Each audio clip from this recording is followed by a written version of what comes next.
Welcome to Reread. We were on book 4 of the Jedi Prince series. This is Mission from Mount Yoda. Ken has to go back to school, but he's going back to school on Dagobah. Why would they put a school on Dagobah? One of the most dangerous planets out there, right? As we heard about these terrible things in the swamps, things that kill people, the cannibals from Galaxy of Fear, the children and stuff like that. This is a terrible place. Oh, I know why. Because it was in the movie.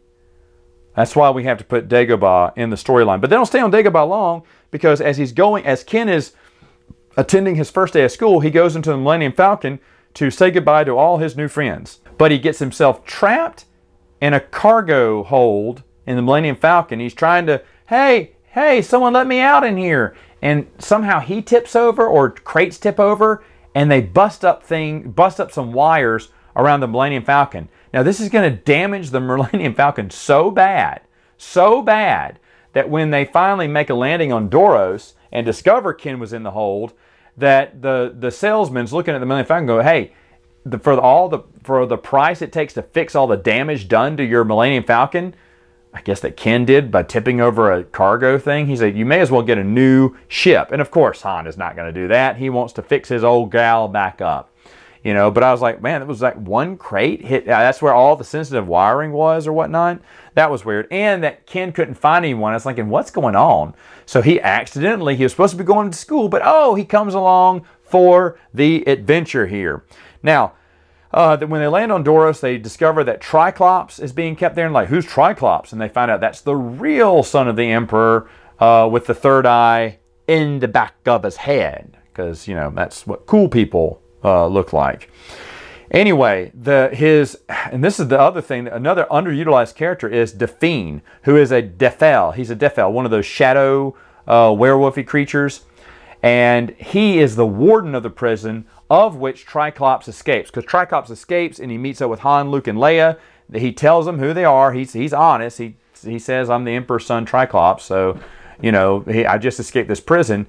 And so, but the Defel is looking for him. And you're like, ooh, this is going to get cool.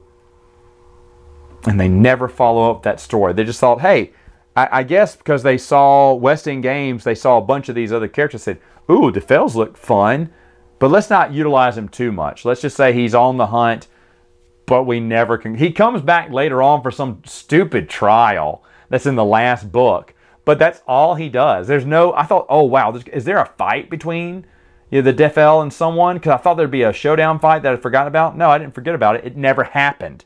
It never happened. Too bad, because it was an interesting character. Anyway, this time, Moff Hissa is going to capture and kidnap Ken. And, but Triclops shows his third eye. This is a hypnotic eye at Moff Hissa, who is dizzy, lets Ken go, and somehow falls into a pit of acid that eats his bottom half and some of his arm. And it's a gruesome picture. They show the picture in the book, but it's okay because he can't die yet. But he gets eaten away a lot by that one. So I guess that third eye is kind of dangerous there. And then, of course, Ken is going to escape with Luke, Han, and Leia, because nothing bad can happen in these books. And Triculus is still in Carbonite. He's still in Carbonite. You know, he's basically out of the picture. And this is another thing I forgot. I forgot they kept him out of Carbonite, well, until the next book. I thought it was like the next book is when they unfroze him. So what happens in each one of these books, I've kind of forgotten over time. But I do want to take this moment to talk about all the little pictures inside the books. I think they're awesome. I mean, it's got some Where's Waldo detail on some of this. I mean, it's got several background characters in the background. Like at the Droid Fest from the last book, there's a ton. I expected to see Waldo somewhere in there because everything is so detailed. But I love the pictures. I love the artwork inside the book. Each one of these books, sometimes they're splash pages, sometimes it's half a page, but it's wonderful. It's wonderful to look at. I didn't just flip it over and just move to the next one. There's so much detail in every picture that I had to pause and just look over it. And I was like really appreciating it. So, I mean, on top of the story, on top of the cover art, inside, the regular art in the pictures is excellent. Excellent. I love it. And I love talking about this series. And I can't wait to talk about the next book next time.